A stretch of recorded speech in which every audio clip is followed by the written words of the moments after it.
Bienvenue dans ce premier podcast, NG Podcast, qui va être un podcast sur le framework Angular, mais également sur d'autres frameworks et sur les expériences que j'ai pu avoir en développement avec des conseils et des erreurs à éviter pour vous permettre d'avoir le code le plus efficace possible. Nous allons parler dans ce premier podcast de NG4 et comment il peut impacter fortement vos performances dans vos applications.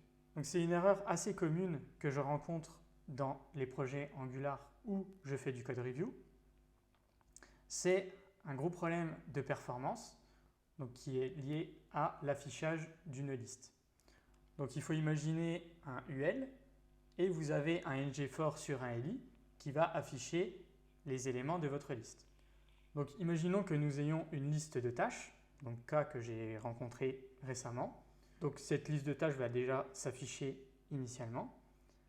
Et ce qui va se passer, c'est que vous voulez modifier cette liste de tâches. Donc vous voulez soit modifier un nom d'une tâche, ou alors vous voulez supprimer une tâche ou en rajouter une autre.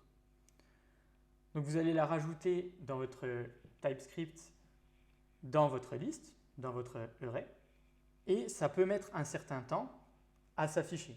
Tout simplement car votre liste va être totalement réécrite. Si vous utilisez un NG4 comme ça naturellement, ce qui va se passer, c'est que tous vos ELI dans votre DOM vont tous être effacés et tous être réécrits. Donc si vous avez 1000 ELI, si vous modifiez un seul ELI, vous en supprimez un, il va recréer votre liste depuis le début, donc 999 ELI, ce qui est une grosse perte de performance. Donc pour éviter ça, il y a une solution assez simple qui est d'utiliser ce qu'on appelle le track by.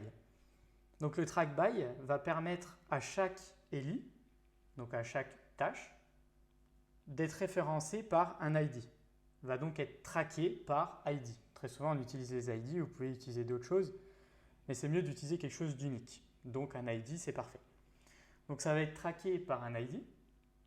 Ce qui va se passer, c'est que si vous modifiez par exemple le ELI avec l'ID 420, ça ne va pas réécrire tout votre DOM et ça va simplement supprimer le ELI avec l'ID 420. Ce qui va faire qu'en termes de performance, vous allez gagner énormément. Plus votre liste est longue et plus vous allez gagner en performance. Plus vous faites de modifications et plus vous allez gagner en performance avec justement ce track by. Je vais vous mettre dans le post un lien qui fait directement référence à l'utilisation de ce track by. Donc vous allez pouvoir rentrer dans un éditeur et voir par un exemple justement comment vous pouvez l'utiliser de manière optimisée. Donc il faut vraiment avoir ce réflexe. Quand vous faites un NG4, il faut vraiment mettre le track by avec le NG4. Même si vous avez une liste qui est très peu conséquente au début, le problème c'est que votre application va potentiellement évoluer et vous allez vous retrouver avec une liste de 1000 ou plus et malheureusement pour vous, vous allez avoir des pertes de performance et vous allez mettre un certain temps avant de vous rendre compte qu'il faut utiliser le track by justement pour éviter ça. Donc moi ce que je fais, c'est que directement, dès que je fais un NG4, j'utilise le track by et comme ça c'est réglé et je n'aurai pas de problème par la suite dans les applications. Donc j'espère que ce premier podcast vous a plu.